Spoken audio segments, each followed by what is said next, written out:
dropped to one knee as the plasma bolt melted through his shoulder armor.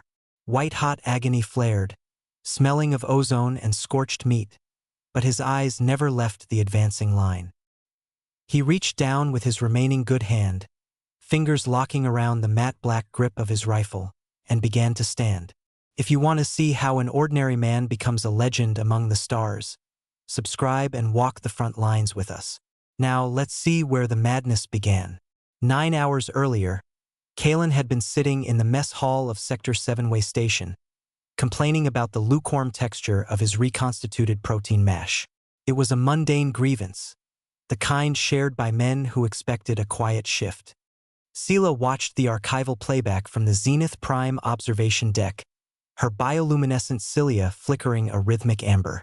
To her people, the Luminari war was a matter of geometric perfection and rigid defensive shells.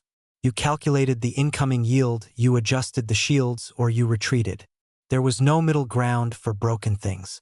But the data on her screen suggested that Kalen Vance was fundamentally broken long before the first hull breach.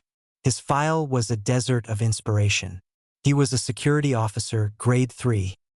His marks in marksmanship were adequate, his physical endurance slightly above the median, and his psychological profile noted a strong attachment to domestic stability. A small, hand-carved wooden horse sat on his bedside locker in the digital recreation of his quarters. It was a crude thing, intended for a mother on a colony world Sela couldn't pronounce. It was his only non-regulation item. The station's proximity sensors didn't scream. They died.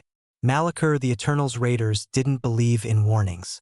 They used a localized gravity spike to fold the way station's outer plating like wet parchment. Sela leaned closer to the terminal, her processors humming. The Luminari protocols dictated an immediate withdrawal to the reinforced core, yet the footage showed the humans doing something illogical. They ran toward the sound of the tearing metal. Kalen Vance was among them. He wasn't shouting battle cries or displaying the predatory display of a Kroggon. He looked pale. His respiration was spiked, his heart hammering against his ribs, in a way that Sela's medical subroutines flagged as pre-collapse stress. And yet, he checked his power cell with a steady hand. When the cargo bay doors finally buckled, admitting a swarm of raiders clad in jagged obsidian plate, the Luminari observers expected a slaughter. Humans were soft-skinned, lacking natural armor or venom. They were, by all evolutionary metrics, the galaxy's most persistent prey. Vance took cover behind a loading crate, his breath hitching as a flurry of needles suppressed his position. Sela noted the way he looked at his squad mates, not for orders, but with a strange, heavy sense of debt.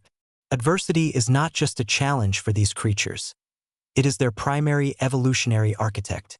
Because they spent their infancy as prey, they developed a nervous system that can eventually treat fear not as a stop sign, but as a high-octane fuel source. The raiders pushed forward, confident in their superior tech. They didn't see Vance adjust his grip. They didn't notice the way his pupils dilated until the iris was a thin ring of blue. Have you ever wondered why the most dangerous beings in the known universe are the ones who look the most fragile? Join us as we uncover the secrets of the human spirit. The raiders surged, a wave of jagged obsidian and rhythmic clicking. Vance didn't wait for them to reach the crates. He stepped out. It was a movement devoid of the tactical grace Sela was used to seeing in the high-caste warrior monks of the hegemony. This was raw. It was the frantic, overclocked momentum of a creature that had realized the only way out was through the center of the storm. He took the hit at the 30-meter mark. The plasma bolt was a screaming orb of turquoise light that collided with his left shoulder, vaporizing the alloy plating and cooking the muscle beneath. Sela's sensors spiked into the red. By all biological logic, the human should have gone into shock. The neural pathways should have shut down to protect the brain from the sheer magnitude of the trauma. Instead, Vance stumbled, hissed a word that the translator flagged as a primitive anatomical curse, and shifted his rifle to his right hand. He didn't stop.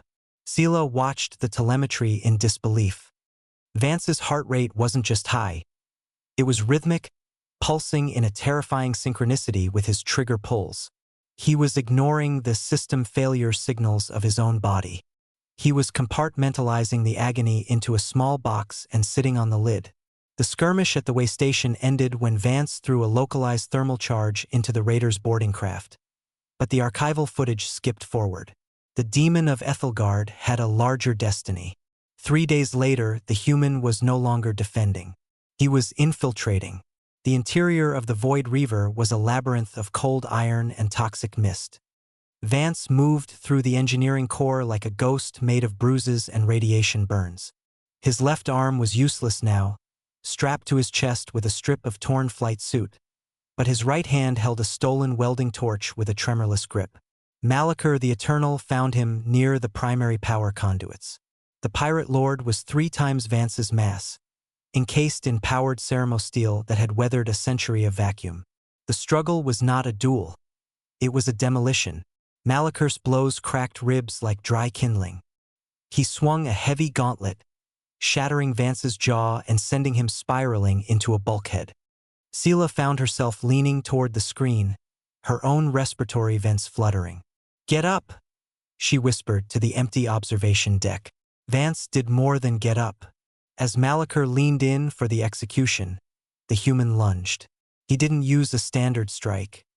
He used the momentum of his own falling body to drive a jagged shard of floor grating into the thermal exhaust port of Malachor's neck seal.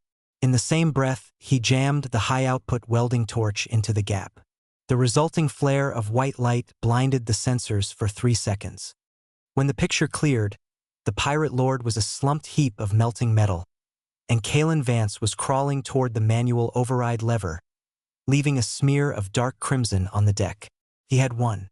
Not through superior force, but through a terrifying refusal to acknowledge that he had been defeated. A week later, Sela watched the final live feed from the UEV Retribution's medical bay.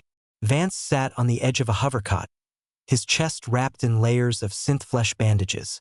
A high-ranking admiral stood before him, extending a small, velvet-lined box containing the Star of Valor. Vance looked at the medal, then back at his team, who were laughing in the corner over a smuggled bottle of something amber. He looked tired.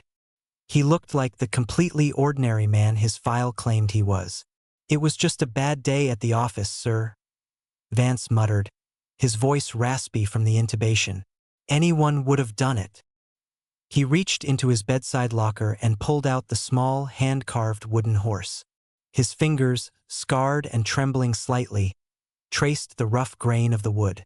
The instrument of destruction was gone. Only the sun remained. Sela closed the file and began her final entry. She realized then that the human madness wasn't a malfunction. It was a redundancy. When their logic fails, when their tools break, and when their bodies scream that the end has come, they simply reach for the switch. And they turn the fear into a blade. The universe is a vast, cold place. But as long as there are those who carry a piece of home in their pockets and fire in their veins, the dark won't have it all. What would you carry into the void to keep your spark alive? We'll be back tomorrow with another chronicle from the edge of the galaxy.